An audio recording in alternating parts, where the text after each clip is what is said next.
सम्भाषणसन्देशसंस्कृतमासपत्रिकायां प्रकाशितानां बालकथानां ध्वनिप्रसारणम् इदं बालमोदिनी इति। समाजऋणम्।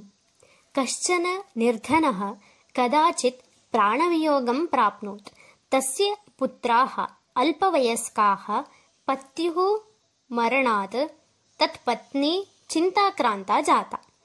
इतः परं कुटुम्बनिर्वहणं कथम् इति। एकस्मिन् दिने एतां वार्तां ज्ञातवान् कश्चन सज्जनः तद्गृहम् आगत्य, आर्ये, भवत्याः पत्युः सकाशात् मया ऋणं प्राप्तम् आसीत्। यावत् सः अजीवत् तावत् तत् प्रत्यर्पयितुं मया न शक्यम्। मम अपराधः क्षन्तव्यः भवत्या। इदानीं किञ्चित् धनम् आनीतवान् अस्मि, एतत् स्वीक्रियताम्। शिष्टं ऋणं काले काले प्रत्यर्पयिष्यामि इति उक्त्वा किञ्चित् धनं दत्त्वा ततः निर्गतवान्।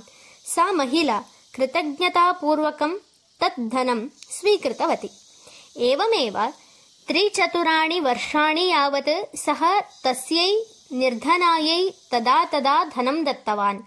कदाचित् तस्याः महिलायाः बन्धुः ताम् अपृच्छत्, आर्ये, भवत्याः पत्युः मरणात् आयः तु स्थगितः।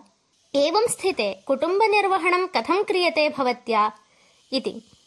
तदा सा अवदत्, मम पतिः कस्मैचित् ऋणं दत्तवान् इति श्रूयते। सः ऋणस्वीकर्ता तदा तदा आगत्य किञ्चित् धनं दत्त्वा गच्छति। तस्मात् एव वयं दिने 2 वारं भोजनं प्राप्नुवन्तः स्मः। तस्य महात्मनः नाम किम् इति अपृच्छत् सः बन्धुः।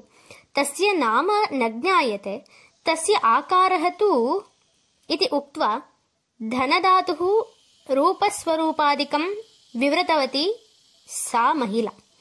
महात्मनः तस्य नाम ईश्वरचन्द्रविद्यासागरः इति अवदत् सः बन्धुः।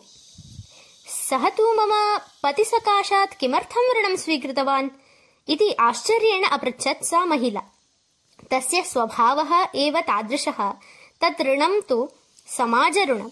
सः एवं ऋणप्रत्यर्पणव्याजेन अन्यव्याजेन वा कतिभ्यः निर्धनेभ्यः धनं दत्तवान् स्यात् इति तु भगवान् एव जानाति इति उक्तवान् सः बन्धुः।